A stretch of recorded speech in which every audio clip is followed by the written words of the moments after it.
سلامونه، زه سید شینواری یم او تاسې سپینې خبرې ګورئ.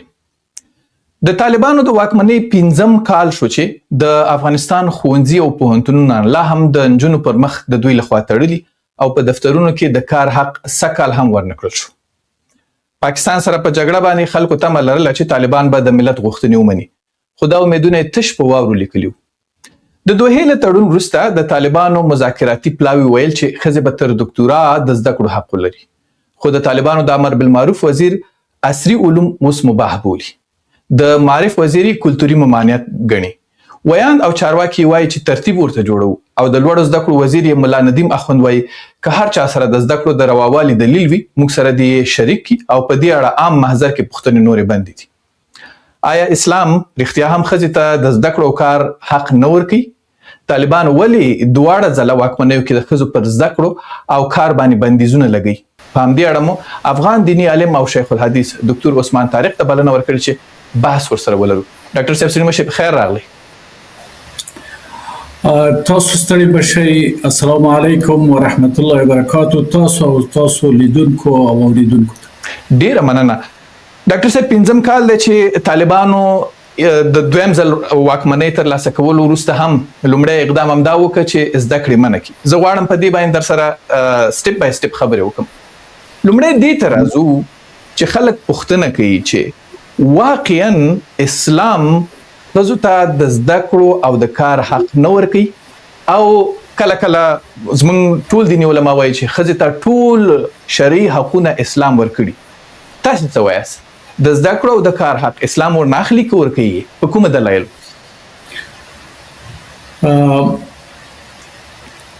الحمد لله رب العالمين والصلاة والسلام على خير خلقه محمد وعلى آله وأصحابه أجمعين. بسم الله الرحمن الرحيم. ډیره مهمه پوښتنه را برسېره کړه، خو جالبه خبر دا ده چې اسلام علم راوړی ده او دغه علم تنها د شرعي احکام او علوم علم نه ده. دا علم د الله د مخلوقاتو او د الله تعالی باندې دغه د وحدانیت او دغه د اقتدار او لوړوالي دغه د عالم بودن او عالم بودن علم ده. صحیح. یعنی دا علم سه اسلام را وړی ده، د ډیر هم شمول او هر څه پکې راټول دي. دغه په خاطر باندې بعضې علما اغلبا په شعر کې دا ویلي دي چې جميع العلم في القرآن ولیکن، یعنی ټول علوم په قرآن عظیم شان کې دي اما تقاصر عنه افهام الرجال. لدينا د انسانانو یا د بشر فهم عاجز ده. صحیح. یعنی معنا دا چې موږ قرآن عظیم شان باندې اوس هم نه پوهیږو او فهم هم ترې کم ده. که په دغه کتاب باندې موږ پوه شو معنا دا چې نه په دنیا به مشکل لرو او نه په آخرت. 1400 کاله وشول ډاکټر صاحب چې د مسلمانانو فهم کم دی او په دې باندې جنجال دی چې ښځې ته د کار حق شته دی په اسلام کې او که د علم حق ورته شته دی که نشته. زه په همدې باندې خبرې کول در سره غواړم. د اسلام په صدر کې خلفای راشدین وخت کې او د هغې نه وروسته عباسیانو او امویانو په وخت کې په لومړنیو ورځو کې د ښځې حق ډیر و، ښځې تجارت کوو، خو طالبان یا ډیر علما وایي چې حضرت خدیجې په وخت کې لا داسې کوم امر نه و راغلی چې وقرن فی بیوتکن، یا هم حضرت عایشې خبره چې کیږي چې هغې علم راوړی دی او ډیر احادیث ته نه دغه شوي. طالبان هم دا خبره کوي یا ډیر علما هم دا خبره کوي چې صحیح ده خو ښځې د دیني علوم وکړي که نه، د عصري علومو ته څه حاجت دی؟ ما ته صدر اسلام کې او هغې نه لږ داسې راوروسته په سلف صالحینو وختونو کې د ښځې مقام په اسلام کې لږ تشریح کولی شي؟ یوه عمده او اساسي موضوع چې د هغه دا ده چې انسان اسلام ښځه او نر انسان ګڼي. یعنی معنا داسې دا برابر دي. ښه د جاهلیت او مخکې لغه په بعضو دورو کې انسانان دومره په اصطلاح جمود ته تللي وي، یعنې دومره سخت سوي وو چې ښځه انسان نه بوله. ښځه یا شیطان ګڼله او یا د شیطان رسۍ ګڼله. ښه اسلام سره راغی دا یې ورته وویلې چې نه، ښځه انسان ده او لکه نارینه غوندې. اوس دلته خبر څه شي ده چې دغه قرآن عظیم الشان او احادیث دا تنه د نارینه لپاره نه دي راغلي، دا د ښځو او د نارینه‌و لپاره راغلي. او دغه قرآن عظیم الشان باندې فهم درلودل په ټولو علومو باندې فهم ده. په قرآن عظیم الشان کې د کائناتو ذکر سوی، د غرو ذکر سوی، د واړه ماشوم د تکامل په د مور په نس کې د هغه علم پکې ده، د دې ذکر شوی، د مختلف حیواناتو ذکر شوی، د ماشي ذکر شوی. او بیا کفار ویلي دي چې او دا دین څومره دا قرآن هغه داسې دا د میاسې نه غږیږي. الله تعالی دغه مسله رد کړې ده، ورته ویلي چې په همدغه میاسې په ذکر کې هم یو تعداد خلک گمراهی ته ځي او یو تعداد خلک هدایت کیږي. یعنی یو ماشی که سړی تحقیق پې کوي، معنا دا د سړی به انسان به هدایت خواته ځي. ډاکټر زه غواړم لږ داسې په شواهدو سره وغږیم. رسول الله صلی الله علیه وسلم او صحابهو ښځې ته هغه وخت کې د کوره ښځه راوتې شوه، زده کړې کولی شوې، کار یې کولی شو، که یې نه شو کولی، که یې کولی شو مثالونه یې غواړي خلک. ګورئ، یو ډیر مهم او سیاسي کار په دنیا کې او په اسلام کې جنگ ده. د پیغمبر علیه السلام په وخت کې، د خلفای راشدینو په وخت کې ښځې جنگ ته تللې، او په جنگ کې خو ته موږ معمول یو متل لرو چې هلته حلوا نه ویشل کېږي، صحیح، هلته خلک وژل کېږي. نو کله چې ښځه جنگ ته تللی سي، نو کوم بل کار به پې بند وي، بند نه و. مثلا حضرت خدیجه رضی الله تعالی عنها تاجر و بزنسمین و، پیغمبر علیه السلام هغې استخدام که پیغمبر علیه السلام د هغې مامور و، مخکې له دې چې نکاح ورسره وکړي، چون د هغه صداقت یې ولیده، نکاح یې ورسره وکړه. او هغه تجارت دلته ختم نه سو، بیا همداسې دوام درلود.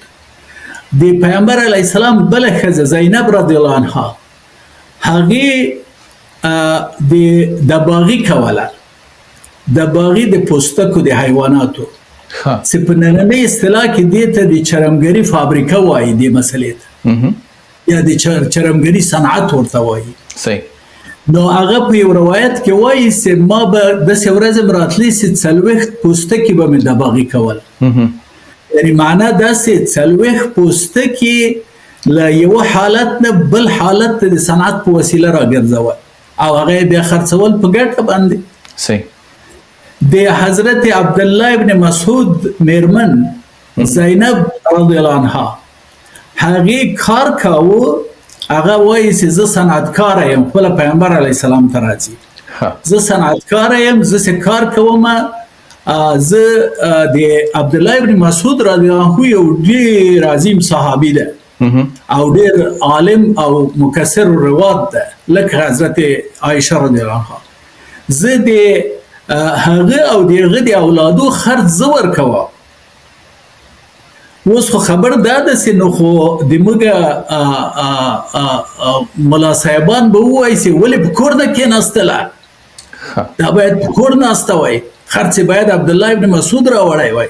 او نعوذ بالله نعوذ بالله له دغو خلکو جاهلو نه دا شک هم ځي چې ووایي چې نعوذ بالله نعوذ بالله العیاذ بالله چې حضرت عبدالله ابن مسعود رضی الله عنه د اوسو ښځې کار کوو، د ډوډۍ ترې خوړه. یعنی دا د موږ افغاني بې غیرته غیرت ده، صحیح، چې موږ د نور خلکو په هکله استعمالوو. نو بناً زه وایم چې په زرګونه مثالونه موجود دي. داسې صحابیه شته ده چې د عطرو تجارت یې کاوه، اترې له یو منطقې نه اخیستل بلې منطقې ته یې لېږل هلته یې په نفع خرڅول صحیح او دا سلسله همداسې روانه پاتې سوې ده. امام ابو حنیفه رحمه الله د بزازي دکان درلوده، ښځو به کالي جوړول راوړل به یې په ده به یې خرڅول، صحیح ده به په ښځو باندې تکه خرڅوله. بناً د ښځو د کار منع هیڅ وخت نه ده راغلی. یو شی چې ډېر مهم ده هغه دا ده چې د اسلام او د دین له نظره اصل تحلیل ده، یعنی اصل حلال بودن ده، اصل جواز ده. تحریم هغه وخت یا حراموالی هغه وخت مطرح کیږي چې دلیل پر راغلی وي. صحیح معنا داسې که مثلا په قرآن عظیم شان کې په احادیثو کې چیرته راغلی وي او پیغمبر علیه السلام د ښځې د علم د زده کړې نه منع راوړي، دا اوس دلیل سو. نه یو ګورئ، یو حدیث شریف ویل کېږي چې زیاتره اوسني علما هغه هم ضعیف بولي. طلب العلم فریضة علی کل مسلم و مسلمة. ځینې وایي چې مسلمون پورې صحیح دی، دا مسلمتین پکې ضعیفه روایت دی، دا صحیح نه دی. نو دوی وایي چې دا یوازې علم چې دی د نر دپاره فرض دی او د ښځې دپاره نه دی. نو بیا خو به دا د مانځه علم به فرض نه وي. نه دوی خو وایي چې هغه علم خو دې وکړي، هغه خو دا اوس طالبان هم کوشش کوي چې مدرسو ته د ښځې لاړې شي. نه زه څه وایم، نو خو که علم سو دلته خو علم راغلی، طلب العلم عام ده، دلته نه دی ویلي طلب العلم احکام. ډاکټر صاحب دوی علم یوازې فقه ته او دینی علوم او احادیث او په قرآن باندې پوهنې ته وایي. بل ورځ طالبانو په صف لاندې سیوري لاندې یو ملا صاحب لګیا دی، هغه وایي دا نور علوم چې دي دا دغه دي حرفي دي، کسب دی، دا علم کې نه راځي، دا عصري علوم چې موږ ورته وایي. مثلا کته وایي چې انجینر دی دا خو ګیلکار دی، کته وایي چې زراعت ویلی دا خو دهقان دی، باسواده دهقان، یعنی یو ډول واضح وایي دوی. خو په د پیغمبر علیه السلام په وخت کې ښځو همدغه کارونه کړي دي. معنا داسې هغه امام محمد ابن حسن شیباني د امام صاحب یو د معظمو شاګردانو نه ده او هغه د حنفي فقه لیکنه هغه کړې ده، یعنی تدوین کتاب کې هغه راوسته ده. هغه وایي چې هر څوک چې یو کسب غواړي زده کړي او په هغه باندې مخ ته لاړ شي، خپل ژوند پرې جوړ کړي، د هغه کسب علم په فرض ده، فرض عین. په دې چې هیڅوک اوس دغه د پیغمبر علیه السلام ښځه حضرت عایشه رضی الله عنها دته خوریی د عروه ابن زبیر دی ورته راځي، ورته وایي چې دا وایي چې د طب نه غږیږي، د طب نه چې غږیږي، هغه ورته وایي چې زه خو د احادیثو له روایت نه خبره وم، دغه طب د له کومه که پکې. هغه وایي چې پیغمبر علیه السلام ته خلک راتلل او پیغمبر علیه السلام هغو ته څه ویلې، هغو پیغمبر علیه السلام ته څه ویلې، د طب په هکله دا ما له هغه ځایه زده کړي. علاوه له هغه حضرت عایشه رضی الله عنها شاعره هم وه. صحیح. اوس سوال دا ده چې شعر خو په شرعي په د دوی په اصطلاح شرعي علومو کې نه راځي. نو حضرت عایشه رضی الله عنها شعر چېرته زده کاوه ویلې، یا مثلا طب هم نه راځي، نو طب ولې زده کاوه. اصلي خبر دا ده چې د موږ دغو دوستانو نه خبر خطا سوی ده. دا یو د دوی جهل په دین باندې ده چې په دین نه پوهېږي. بله مسله دا ده چې دوی د ښځو نه ډارېږي، چې دا مثال پخوا هم تکرار سوی. موږ په صدر د اسلام کې داسې ښځې لرو چې اصلا صحابیانې وي او تابعینې وي، چې له هغو سره چا استدلال نسوی کولی په علم کې، په شمول د حضرت عایشه رضی الله عنها. صحیح. او هغه خو مجتهد هم ده، در حالی که دا خلک د حضرت عایشه رضی الله عنها قول روایتوي اما اجتهاد نه مني، وای دا ښځه ده، ښځه باید مجتهده نه وي، در حالی که دا خبر غلطه ده له اساس نه. هر څوک کیدای شي مجتهد شي او هر څوک کیدای شي د قرآن عظیم الشان او احادیثو او د اعمال د پیغمبر علی السلام نه احکام راوباسي. هر څوک کولای شي یو وسیله نوې جوړه کړي په یو موضوع کې تحقیق وکړي او موضوع راوباسي. موږ 821 راویانې تر زمان د امویانو پورې لرو.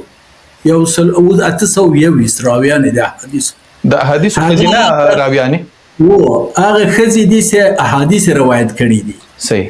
خو ډېرې ښځې داسې دي چې هغو احادیث نه دي روایت کړي مګر عالمانې وي. مثلا د قاضي شریح یو ډېر مشهور قاضي دی چې د پیغمبر علیه السلام له وخته قاضي پاتې شوی همداسې تر ډېر ناوخته پورې، یعنې د امویانو تر وخته پورې. صحیح. د هغه ښځه دومره عالمه ده چې دی یوه قصه تر رااخلي، وایي زه کور ته داخل شولم په شپه د زفاف. صحیح. وای دې ماته وویلې زه چې کله وای بستر ته لنډېدم، وای دې ماته وویلې چې ودرېږه. وای داسې خطبه یې راته وویلې چې ما په عمر کې نه واورېدلې. دا اوس دې علم له کومه کړی و؟ د مور له ګېډې خو یې نه و زده. صحیح. د دغه 821 راویانو نه وروسته چې کله سلطنتي نظام رامنځته شو، د خلکو په مقابل کې ښځینه او نارینه تابعینو او صحابه و د دوی حکومت مشروعیت نه مانه. دوی څه وکړل؟ دوی نارینه ووژل. د عبدالملک ابن مروان په وخت کې د حجاج ثقفي په وسیله باندې 4,000 تابعین علما وژل سوي دي، شهیدان سوي دي. صحیح. نور علماو باندې څه وکړه؟ شکنجه کولې، بندیانولې، او چې نور به نه سو بیا به یې ژبې ور پرې کولې. دا د دې لپاره چې دوی حق ونه وایي. دلته حدیث د پیغمبر علیه السلام د یو زمانه به راسي چې علم به ځي ورکېږي به. بیا خلک ورته وایي چې څنګه به علم ورکېږي؟ وایي علم به داسې نه ورکېږي چې علم به ځي، علما به قبض کېږي. نو په دغه زمان د امویانو کې یو حرکت سوی، هغه ضد علم حرکت ده د پادشاهانو لخوا. صحیح. په دې کې نارینه وژل، بندیانولې، شکنجه کولې او ژبې به پرې کولې. ابوبکر جساس رضی الله رحمه الله په خپل احکام القرآن کتاب کې لیکي چې د عبدالملک ابن مروان نه ظالم تره پادشاه په امویانو کې نه ده تیر شوی، او هغه بیا همدغه وایي چې عبدالرحمن ابن اشعث رحمه الله تابعي و، هغه له 4,000 کسانو سره هغوی په مقابل کې قیام وکړي چې دی باید عزل شي، په دې چې د حکومت مشروع نه و. بناً هغه دغه د قیام نه وروسته دوی حجاج ثقفي ورولېږه، هغه ټول شهیدان کړل. او دی په د ژبو په پرې کولو کې اول سړی و او ټولو زیاتو ژبې د پرې کړي دي. د نارینه‌و سره خو دا وکړه، د ښځو سره یې څه وکړه؟ چون ښځې خو هغه وخت کې داسې نه وې چې کره کښېني. ښځه له کوفې نه راځي، حضرت معاویه رضی الله عنه ته وایي چې ای معاویه، دا د دې خپل الفاظ دي، کتاب را نقل کوي. صحیح. ته څه کول غواړې؟ هغه یو والي و په کوفه کې په نوم د زیاد. د زیاد دا ډېر ظالم سړی و، خو دا زیاد داسې قسما حضرت معاویه په خپل خاندان کې را داخل کړی و. دا ټول شیان ورته وایي. په آخر کې حضرت معاویه رضی الله عنه حق پک پاتې کېږي، ورته وایي که چیرې د ما قضیه د حل نه کړله، د ما مځکه په زور زیاد اخیستې ده او د ما نارینه ټول وژلي دي، زه راغلی یم چې د خپل حق غوښتنه وکړم، نو زه دا قضیه پرېږدم د آخرت ورځې ته چې الله تعالی د ما او تا او د زیاد ترمنځ فیصله وکړي. دوی له ښځو ډارېدل، د دې په خاطر چې ښځې دوی وژلی نه سوی. نو بناً تصمیم یې داسې ونیو چې داسې لاره را پیدا کړي چې ښځې په کورو کښېنوي. دا د معاویه د وخت نه د ښځو د حقونو د محدودولو لړۍ شروع شوه، یعنې همدا خبره کوي ځکه ما خو چې څومره دغه دی د رسول الله صلی الله علیه وسلم په وخت کې چې دی ښځو ته تقریبا ډېرې ازادیانې وي، هیڅ یې هغوی په کارونو کې یا د باندې راوتلو کې زما مخې ته داسې معلومات نه دي راغلي، ډېره نرمي ورسره شوې. یعنی تاسې وایه چې د معاویه د وخت نه وروسته په ښځو باندې بندیزونه راغله؟ د امویانو د قدرت ته رسیدو سره سم دلیل هم همدغه ده چې دوی سیاسي مخالفین له منځه وړل، ښځې نه سوی له منځه وړل. د ښځو د چوپ کولو لپاره یې دوی بې علمه کړلې، دوی نورې پرې نه ښودې څه یې ورته وویل؟ نه دا شیان خو په قرآن کریم کې راغلي ورته چې تاسې په کور کې کښېنئ، دا خو په احادیثو کې ورته راغلي دي چې تاسې باندې علم فرض نه دی. نه دغسې نه ده. هغه آیت شریف څه ده، دا بله بدبختي د موږ د جاهل قوم ده. هغه داسې دغه آیات لا تویستم د سورې د احزاب نه تر 34 آیته پورې دا خاص ازواج مطهرات ته راغلي دي. وقرن فی بیوتکن. بله صاحب، خو باوجود دغه هم کله چې همدغه آیت هم نازل سوی ده، دغه پیغمبر علیه السلام ښځې هر کال حج ته تللې د ده په ژوند کې او د ده له وفات نه وروسته. نو بناً هلته هم داسې قید نه ده وهل سوی چې بالکل له کوره مه وځئ. فقط یوه ښځه د پیغمبر علیه السلام چې سوده بنت زمعه نومېده او هغه ډېره مشره وه، هغې پس د پیغمبر علیه السلام له وفات نه بیا چېرته لاړه نه، په خپل کور کېناسته. نور ټولې ښځې د پیغمبر علیه السلام د حضرت عمر رضی الله عنه په وخت کې به دوی تللې حج ته. عبدالرحمن ابن عوف رضی الله عنه چې یو جلیل القدر صحابي و، او حضرت عثمان ابن عفان رضی الله عنه دا به ورسره وو چې دوی امرایي کې تر مکې پورې او بیرته ورسره راسي. صحیح. نو بناً دغلته متاسفانه دغه یوه مسله ده چې کله کله متوجه سئ په د بعضې اسلامي ملکو کې د علماء حق نسی ویلی. ولې نسی ویلی؟ چې حکومت ورته وایي که دا خبر داسې وکړله نور ته نه یې. همغه وخت کې هم دا خبرې وې که نه. اوس مثلا پاچایانو به د دین پالیسي به پاچایانو جوړوله. مثلا ډېر پاچایان داسې د عباسیانو په وخت کې راغلي دي چې هغوی ویلې چې قرآن مخلوق ده، دا کلام الله نه ده. هغه بحث باندې بیا خبرې وکړو. ډاکټر صاحب ما ته لږ د معاویه د وخت نه وروسته داسې واضح راته ووایاست چې کوم بندیزونه قصداً او په پلاني ډول باندې په ښځو باندې ولګېدل. ځکه دا خو بیا موږ د رنسانس نه مخکې عیسویانو او یهودیانو په رابطه باندې چې هغوی کوم بندیزونه په ښځو لګول، هغسې بندیزونو سره موږ داسې پرتلې ته ورنږدې کوي. ځکه د کور نه په راوتلو باندې دغه 200 کاله مخکې عیسویانو په همدې اروپا کې ښځې وهلې چې یو جالبه ابایه غوندې به وه چې هغه به یې نه وه اغوستې، هم وهلې به یې، او هغوی هم ښځو ته په ډېر بد نظر باندې لیدل. دا مشابهتونه ولې راځي بیا؟ دا د دې په خاطر باندې چې کله کله دا جامعه سے اصلاح سی او روانه وي بیا ورو ورو په دې کې انحراف راځي، بیرته برګشت کوي قدیم ته. صحیح. د هغه لپاره پیغمبر علیه السلام حضرت عایشه رضی الله عنها ته وایي که چیرې تا قوم یعنی د مکې خلک نوی مسلمانان نه وای، یعنی نوی مسلمان سوي نه وای، نو ما به د کعبې دومه دروازه هم جوړه کړې وه او دغه د کعبې یو ځای چې بیرون پاتې ده دا به مې داخل د کعبې ته وړی. خو چون د تا قوم نه وای مسلمان سوی، داسې نسي چې ګویا دې نه یوه فتنه دوی را جوړه کړي. دا کار پیغمبر علیه السلام ونه کړ. نو بناً دا پیغمبران چې راځي دا خو دلیل دا ده چې یو پیغمبر راسي هغه جامعې ته د اصلاح لپاره کار وکړي، مخته لاړ سي د ده نه وروسته یو څو وخته دا دوام وکړي، بیا بیرته خلک همغه پخواني فساد او جهل ته ځي.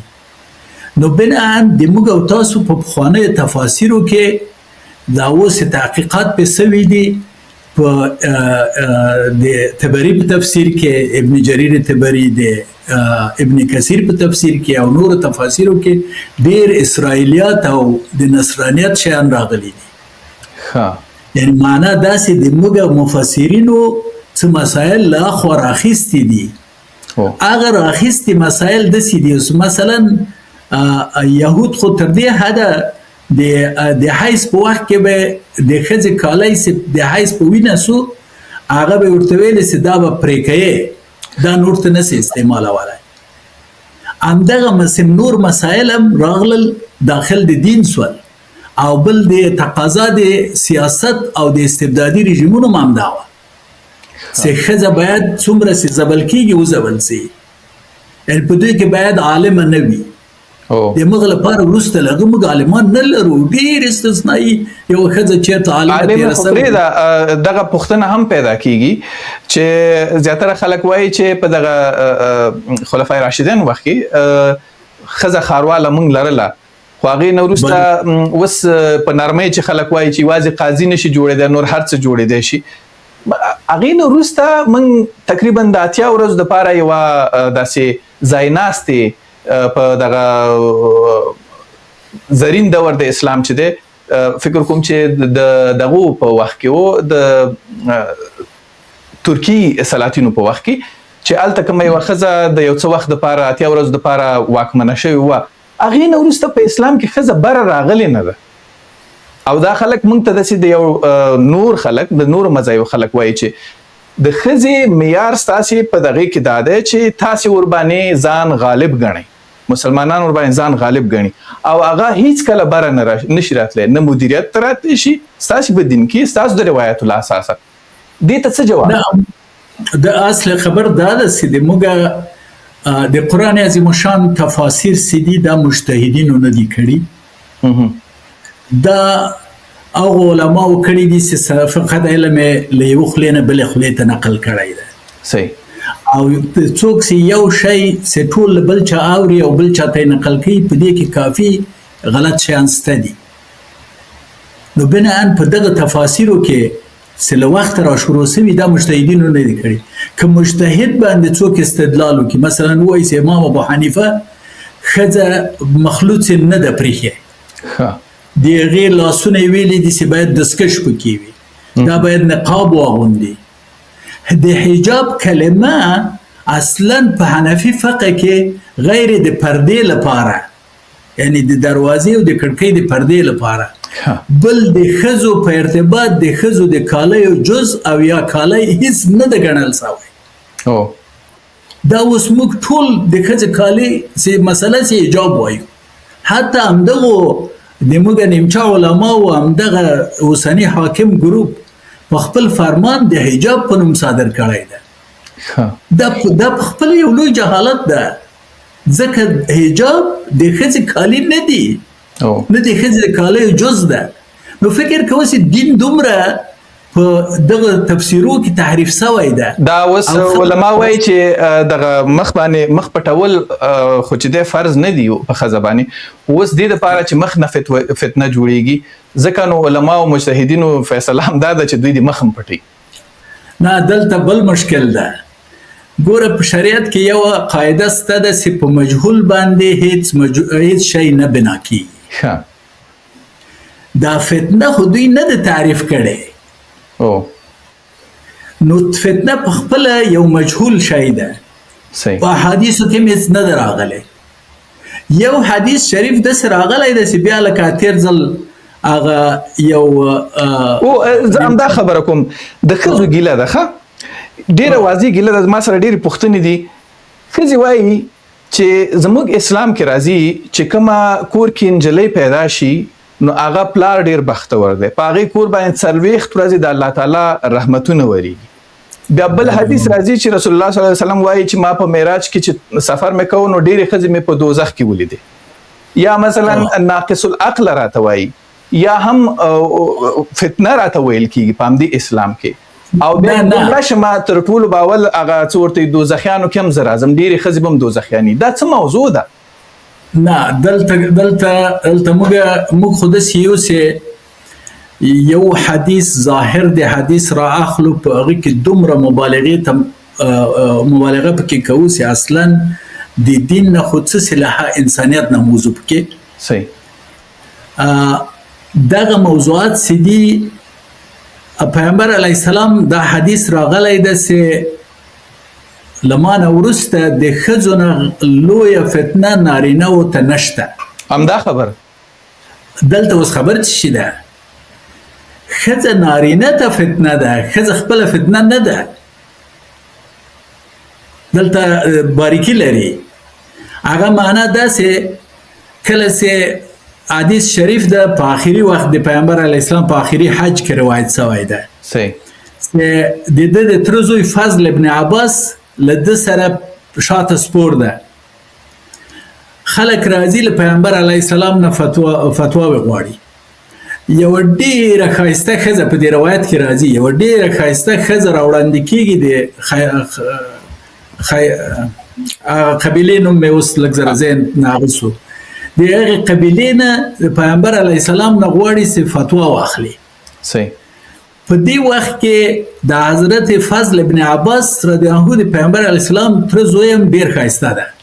صحیح نو هغه پیغمبر علیه السلام نه سوال کوي چې ما پلار ډېر زوړ ده، حج په فرض ده خو توان د راتلو نه لري، زه کولی شم دغه په ځای حج وکم؟ دا ښځه وایي. پیغمبر علیه السلام ورته وایي و. په دغه وخت کې فضل ابن عباس د ښځې ته ګوري او هغه ښځه فضل ابن عباس ته ګوري. پیغمبر علیه السلام د ښځې ته نه وایي چې ته د مخ پټ کړه اخوا لاړه شه، ګمراه سوی موږ د کافر کړلو، داسې نه ورته وایي. هغه د فضل ابن عباس دغه مخ راګرځوي دی بله خواته په لاس باندې، دوه ځله دا کار کوي. یعنی معنا داسې د ښځې د مخ پټېدو مسله ښځې پورې اړه نه لري چې هغه باید مخ پټ کړي. دا اوس نارینه ده چې دی څومره قوي ایمان او عقیده لري چې دی کولی شي خپل ایمان چې ښایسته ښځې ته وګوري یا بدرنګه ښځې ته وګوري خپل ایمان حفظ کړي. نو بناً دا د نارینه لپاره فتنه ده، ښځه خپله فتنه نه. اوس مال او اولاد قرآن عظیم شان وایي چې د تاسو مال او اولاد تاسو لپاره فتنه ده. دا هغه وخت فتنه ده چې موږ بد لارې ته بوځي.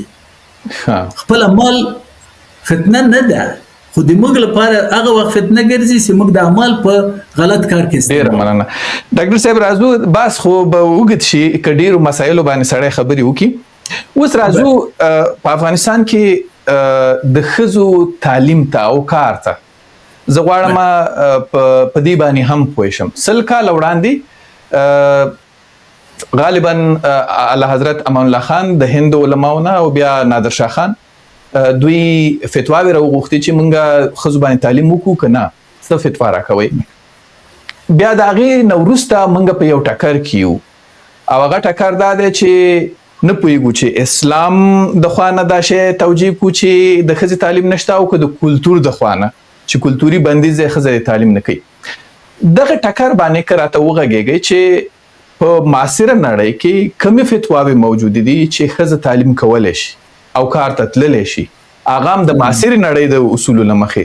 مثلا دلته دفتر دی، مثلا دلته سکرتر کېدل دي، مثلا ساینس پوهه کېدل دي، انجینره کېدل. ما په ویترنرۍ کې محصلین لیدلي دي، اقتصاد پوهنځی ویل دي. دا خبره ډیره سرسری ده چې وایو چې نه طب ته دې لاړه شي. نو دا نور علوم هم د نوې نړۍ، مثلا ښځې چې دی په پیلوټۍ کې وایي ډېرې زیاتې تکړه دي، په ښوونه روزنه کې ډېرې تکړه دي، دفتردارۍ کې ډېرې تکړه دي. د اروپا کې ټولې ښځې دفترونو کې کار کوي ځکه چې هغوی ته اجازه ورکول شوې ده یا د څېړنو نه مخې دا خبره دوی واضحه کړې ځان ته چې ښځې په دغه کسبونو کې تکړه دي یا علومو کې تکړه دي. تاسې راته څه وایاست؟ دلته موږ اصل په فرع باندې زایل کوو، له منځه وړو. دا د موږ مسلمانانو په اوسني حالت کې یو مشکل ده. هغه په دې معنا چې د علم زده کړه اصل ده. دا په اسلام کې اساسي حق هم ده او په بین المللي قوانینو کې دا د اساسي حقوقو نه ګڼل شوی. صحیح. کار کول، علم اخیست، زده کول، ژوند کول او د بیان ازادي درلودل. د پیغمبر علیه السلام په وخت کې خلکو د بیان ازادي درلوده. یو ځوان راځي پیغمبر علیه السلام ته وایي چې زه غواړم زنا وکړم. نو اوس خو دې یو څوک ورسي یو ملا ته د جومات کې ووایي چې زه غواړم زنا وکړم، څه به ورسره وکړي؟ بناً ازادي د بیان هلته موجوده وه. پیغمبر علیه السلام په منطق او دلیل دې ځوان ته قناعت ورکړه. دې ځوان ورته ویلې چې زه ابدا دا کار نه کوم. صحیح. نو بناً دغه دین څه ده؟ دا دین د استدلال او د منطق دین ده، په دې چې دا د موږ د فطرت په اساس باندې جوړ شوی راهنما دین د موږ ته راغلی. دلته اوس اصلي قضیه څه ده؟ یو دین چې شروع یې په اقرا سوي، داسې نه دي ویلي چې قل، داسې ویلي چې اقرا یعنې ووایه. قل یې که ویلې وای خو وغږېږه، نو غږېدا خو هم باسواده کوی چې هم بېسواده. صحیح. بله مسله دا ده چې الله تعالی په همدغه لومړنیو 5 آیتونو کې د سوره د اقرا وایي یا سوره د علق چې د هغه رب چې هغه ډیر کریم ده او انسان ته چې علم نه درلوده علم ورزده کړي. علم الانسان ما لم يعلم، علم الانسان بالقلم. نو بناً مسلمان نباید بے سواده وي، نباید بے علم وي. اوس خو دوی هغه جعلي حدیث هم استعمالوي چې ویلي دي چې کتابت د نساو د ښځو منع ده. دوی باندې تاسو هغه څه هغسې وبي دا د ګلمو لپاره استعمالوي. اوس د ما نوم له یاده ووته. صحیح. کالین بافي بلو ته ښځې هغه کوي، دا غلط. زه همدا غواړم ما ته یو داسې جامع په معاصره نړۍ کې لکه نړیوال کنونشنونو کې د ښځې تعلیم او د کار حق د انسان په حیث باندې دا خوندي شوی دی. د اسلامي نړۍ علماو په معاصر دور کې په ګډه باندې یوه فتوا ورکړې ده چې ښځه تعلیم او کار کولی شي. دلته یوه مسله ده چې ما چون مخکې ویلې چې د علم زده کړه او کار کول، ژوند کول او ازادي درلودل د بیان لپاره، دا د انسان اصلي حقونه دي. په اصلي حق کې، په اسلام کې په اصلي حقونو کې موږ فتوا ته ضرورت نه لرو. فتوا ته خو په هغه شي کې موږ ضرورت لرو چې هغه کې قرآن عظیم شان او حدیثو څه نه یې ویلي. نو بناً په هغه شي کې چې قرآن عظیم شان او حدیث پراخه موجود وي. نو بیا د اصلو کال رئیس افغانان ولې فتوا ورپسې ګرځي؟ هندوستان نه فتوا راوغواړه. دلته ما مخکې وویلې چې دوی اصل په فرع خرابوي. د امان الله خان په وخت کې متاسفانه د ښځو تعلیم د ښځو له بې سترۍ سره یو ځای شو. تاسو د امان الله خان د ملکې عکس حتما لیدلی ده.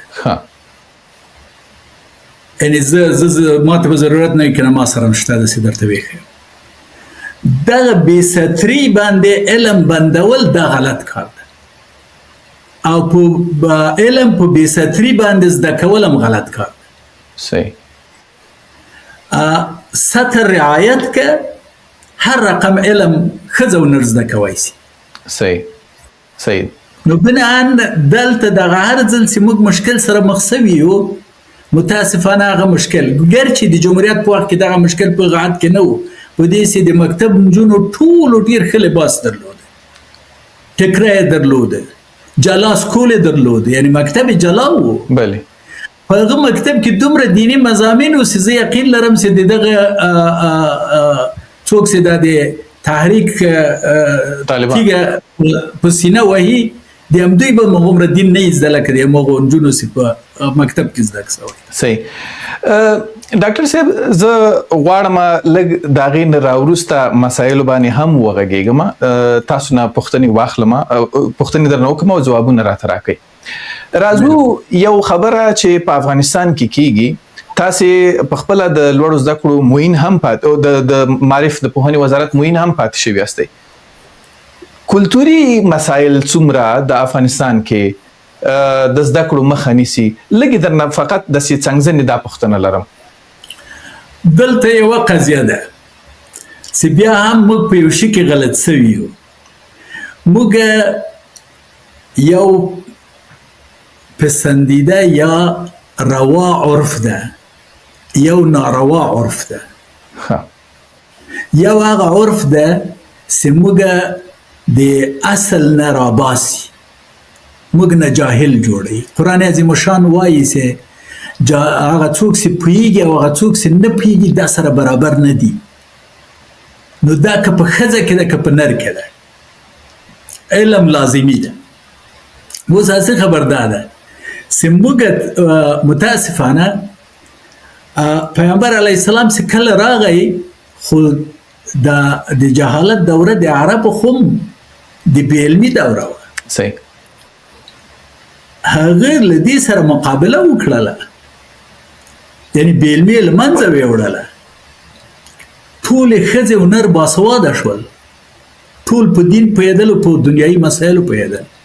نو بناً موږ هغه کلتور یا هغه عرف چې هغه د دین د اساساتو او اصولو ضد وي هغه باید له منځه ویسو. دا د موږ وظیفه ده، دا وجیبه د مسلمان او اسلامي حکومت ده که چیرې وي. صحیح.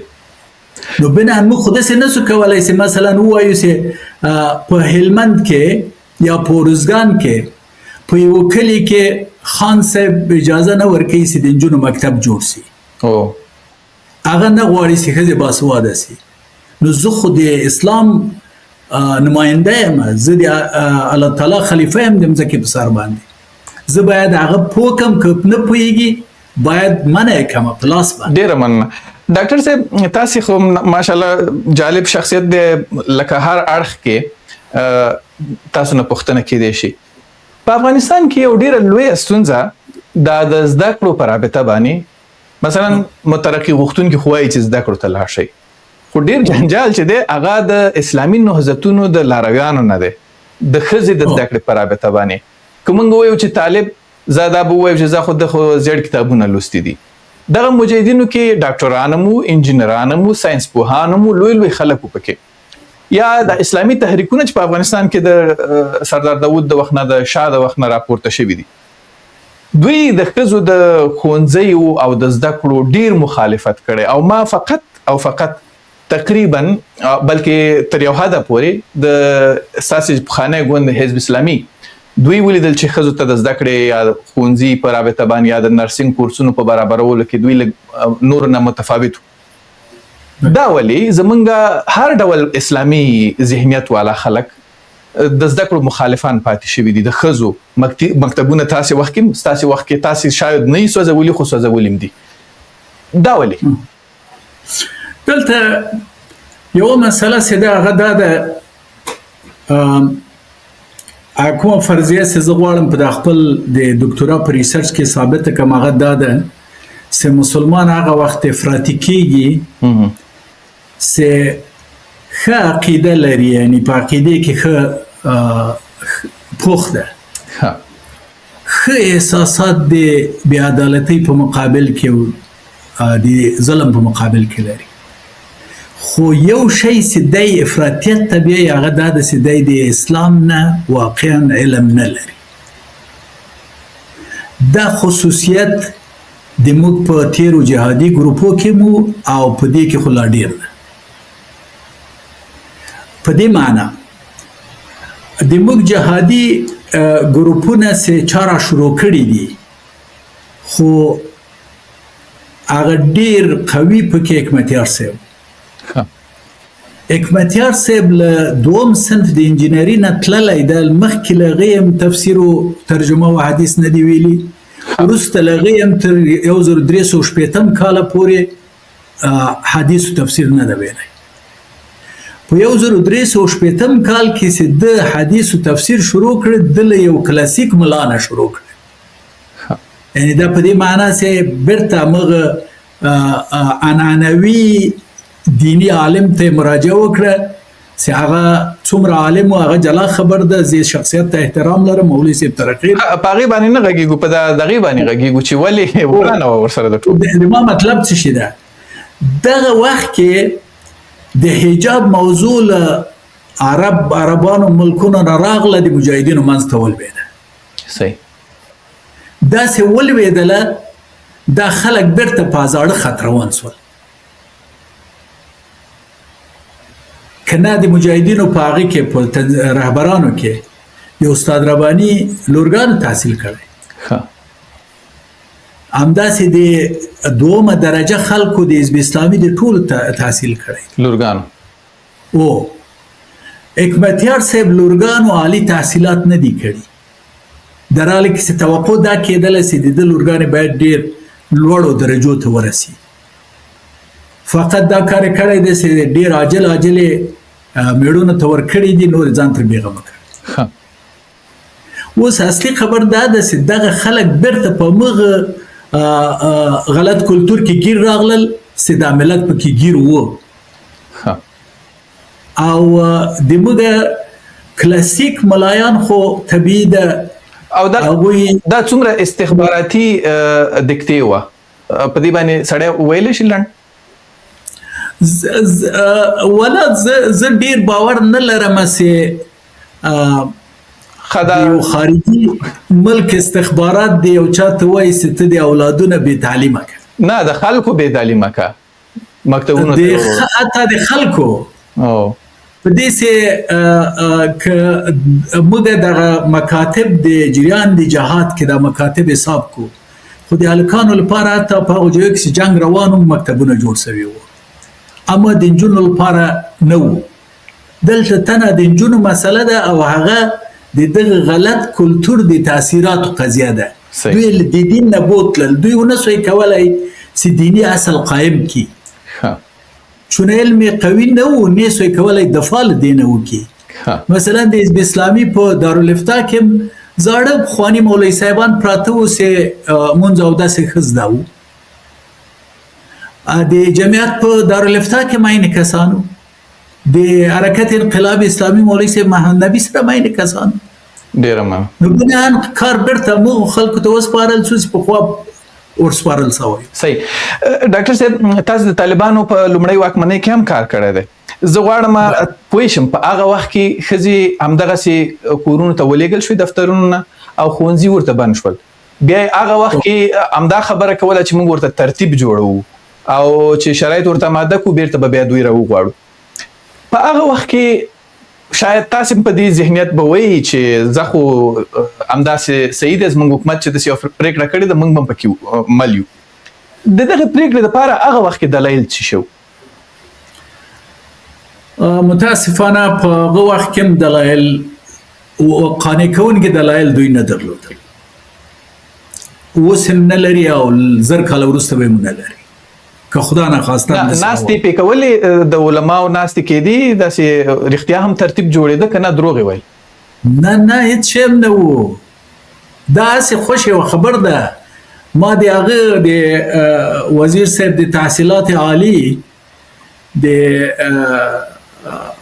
ملا ندیم خبرې واورېدلې چې کار علماو پرې روان کړی ده، نو هغه دا ټول هسې ملت ته فریب ورکول دي، څنګه دا ملت وغولوي او څنګه د ملت ته دمه ورکړي چې جاهل سي، نورم د بې علمي خواته لاړ سي. نو بناً دا هسې خوش خبرې دي، هېڅ شی هم نه کوي، هماغه فیصله ده. دا ځل لږ څه په رعایتو سره مخ ته ځي، ډېر واضح نه وایي چون دوی دنیا ته محتاج دي، دوی اوس هم تغذیه کیږي، که تغذیه نسی یو کالم د حکومت نسی کولی. ولې دا فیصله کړې وه خپل وخت کې؟ مثلا تاسو خو ډېر لوړ پوړو چارواکو سره کېناستئ، دا فیصله یې ولې کړې وه؟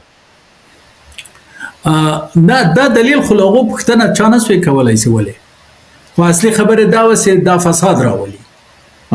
فساد کې یوه موضوع چې ډېره مهمه ده اوس هم پخوا هم، هغه دا ده چې دا د ګوره دا خلک چې نورمال اجتماع کې نه وي اوسېدلي، یعنی په داسې عام اجتماع کې دوی د هغو شیانو په مقابل کې چې نه یې لیدلي ډېر وحشت والا نظر لري.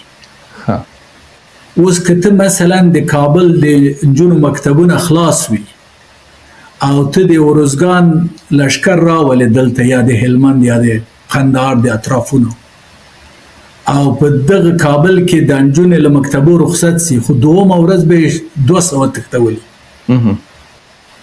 په دې سي دغه توانایي چې د خلک ځان حفظ کی خزه وویني خو وحشتونه کی لکه صدر د اسلام به اصطلاح ایمان او عقیده د سیوی چې دا موضوع ورته ډیره عادي ښکاره سي اوس موږ او تاسو ولید د هغه د کومګه د فساد د ټولنې د دوی خو په خپل باندې خپل خلکو باندې باور لري چې دا څه نشي کولای او کله چې څوک خبره مرته وکړي چې تاسو غني نظر کوي دوی ردی البته ټولنه باندې فشار راځي چې وایي چې ټولنه په نه ټولنه په قصه کې نه دي دوی خو د ټولنې په قصه کې نه دي دوی صرف غواړي د خپل جهادیان حفظ کی او دیو ته قناعت ورکړي چې دا د موږ اسلامي حکومت راوستي بس خزم په کورو کې نه ولې نور دوی مکتبونه خلاص کړي دا مکتبونه سیدي دا کفر راولي دا فساد راولي دراله کې اوس څوک پښتنه د دې هم نه کوي یو عالم ماته یو پیغام را لېږلی و چې په دغه فرونامه د جزایي کې خو د ښځو د زنا پاکله او د لواطت پاکله ډیر ویل سوي دي دا د هلک د لواطت پاکله ولې څه شي نسته ما ورته خندل ځواب مې ورکړ یعنې څه مې ورته نه ویل په خندا مې ځواب ورکړ اوس دا په خپله یوه مسله ده که نه بالکل مسله یعنی کله چې د لوط علیه السلام قوم ولې لواطت خواته لاړه د ښځو ته یې شا کړه نو چې ښځو ته شا کوې بیا به ته ځې بل بدفعل ته چې اکثره خلک همداسې عملا دي موږ او تاسو خو انکار نه شو کولی صحیح نو دغه په خاطر باندې دغه خلک د شرعي دلیل نه ورته لري د مغه لپاره دوی اکثرا کلتور وړاندې کوي خو کلتور به په هلمند کې دغه سی وي اما کلتور خو په کابل کې داسې نه ده په مزار کې خو نه ده په ننګرهار کې خو نه ده په هرات کې خو نه ده خو بیا له هرې ساحې سره د مغوی په کلتور مخته لاړ سه په کابل کې خو 4 میلیونه یا کم زیات خلک اوسي د دوی ټول اولادونه ښځې نجونې او هلکان مکتب ته تلل درس ویلې نجونو په ډېر ښه لباس کې درس ویلې حتی ډېرو مکتبونو هغه درلودو یونیفورم نو بناء هغه خو غیر شرعي نه و که مثلا ته استدلال دې کوي بعضې خلک خو پخوانیو رژیمو ته ځي مثلا د ظاهرشاه په دیموکراسي لسیزه کې نجونې چې مکتب ته تللې ډېر لنډ کالي اغوسته او تقریبا لکه اروپا او امریکا غوندې هغه کار صحیح نه و موږ هم نه منو اما درس ویل نه باید د یو کار لپاره چې ته کولی شې د هغه مخه ونیسې اوس که مثلا دوی ووایي چې ښځې د راسي په اول وختو کې خو دا وکړه چې په پانتونو کې د نجونو د هلکانو صنفونه جلا سي ټولو جلا کړه بله ښځو ته یې وویلې نجونو ته چې تاسو به پس ته دې په نقاب کې راځئ باوجود د نقاب فرض هم نه ده سنت هم نه ده هغه بیچارهګانې د علم د حاصلولو لپاره راتلې په نقاب کې نو بناً ته دغه فرع په خپل حکمت سره باید دفع کې اصل باید رد نه کې چې هغه علم ډاکټر صاحب د اسلامي نړۍ علماو هغه وخت کې څه ویل اوس وخت کې څه وایي چې طالبانو په افغانستان کې تاسو ورسره خبرې کوئ په طالبانو په افغانستان کې زده کړې او کار د ښځو منع کړی هغوی همغه وخت کې مو سره مخالف و اوس هم مخالف دي مخکې ورځو کې د الازهر شیخ یو ډیره صریحه فتوا ورکړله امې د محرم پر رابطه باندې امې د علم پر رابطه باندې امې د کار پر رابطه او دغه فتوا د دین فتوا ده امام ابو حنیفه رحمه الله وایي چې ښځه قضا کولی شي نور مذاهب نه وایي خو امام ابو حنیفه رحمه الله وایي نو د تکه واقعا د دغه مذهب پیروي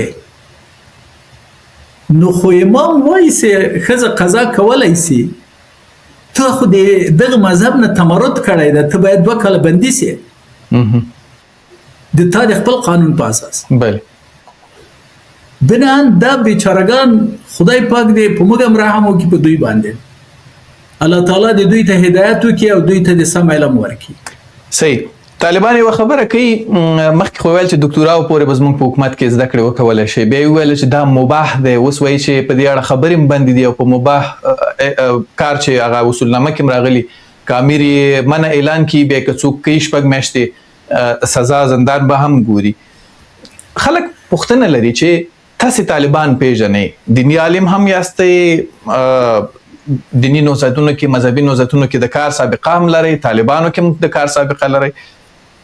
یو څرک وینئ چې دا خلک به لکه ډیر خلک اوس هم یو ډول امید لري چې دا خلک به بالاخره د خلکو غوښتنې ومني او مکتبونو ته به اجازه ورکړي.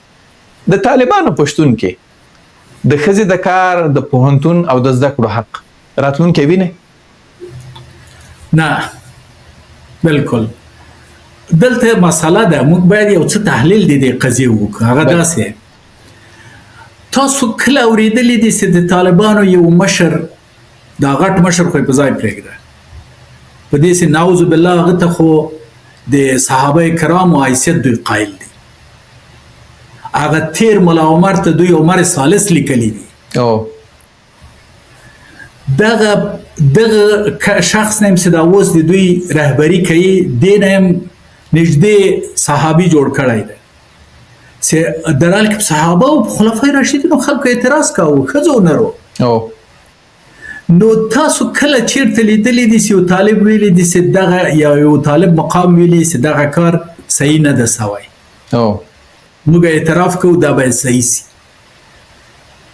یو څوک چې په خپله ګناه د اعتراف او توبې طاقت او توان الله تعالی نه یې ورکړی او دغه توفیق نه یې ورکړی، هغه به هیڅ وخت توبه ونه باسي. صحیح. دوی دغه کومه ګناه چې د خلکو د بې علمي په خاطر باندې کوي، د خلکو د عقایدو د تفتیش په خاطر باندې کوي، د عبادت د تفتیش په خاطر باندې کوي، چې دا ټول حرام دي. دغه هم د اروپا د کلیساګانو نه راخیستل سوی رسم ده. بالکل. هغوی به هم د دین تفتیش کوي، دوی هم د دین تفتیش کوي. د عقیدې او عبادت تفتیش ناروا ده، حرام ده په اسلام کې. هیڅوک حق نه لري، زه حق نه لرم له تا نه پوښتنه وکړم چې ته مونځ کوې که نه. داسې دا ما کار نه ده. که ته ما نه پوښتنه وکړې چې دغه مانځه کې دغه مسله څه رقم ده، زه باید درته واضح کړم. بله. د ما زده وي، که نه مې وي زده ابرومندانه درته وایم چې د ما هم نه ده زده، ښه یو بل چا نه پوښتنه وکړو. دین تبلیغ ده. د پیغمبر علیه السلام وظیفه تفتیش نه وه، د هغه وظیفه بلاغت و رسول د دینو. ډېره مننه. نو بنان دا خلک چې دي دا یو ځل گیر راغلی دي، دوی پښتني غیرت نیولی دي، دوی شاته نه ګرځي، دوی 10 کاله مخکې 10 کلن اوس هم 10 کلن دي. صحیح. کاشکې چې غیرت د پښتني وي، دا خو بله موضوع ده. دا خو وایي چې شرعي حکم دی او که څوک موږ ته مخامخ راشي او راته ووایي قانون وکړي چې په اسلام کې د ښځې تعلیم شته، موږ به یې ورته خوشي کړو. نو خبره اصلي دا ده چې چېرته یې ویلي چې نشته، په دې چې اصل کې خو هر شی حلال دی. اصل کې هر شی حلال دی، مګر داسې دلیل دی حراموالی پر راغلی وي. د ښځې په تعلیم باندې هیڅ دوی په ځمکه او اسمان ولټوي نشي پیدا کولی چې احادیث قرآن عظیم الشان یا احادیثو کې راغلي چې د ښځې علم حرام ده. ډېره زیاته کور ودان. ډېره مننه چې وخت مو راکړه.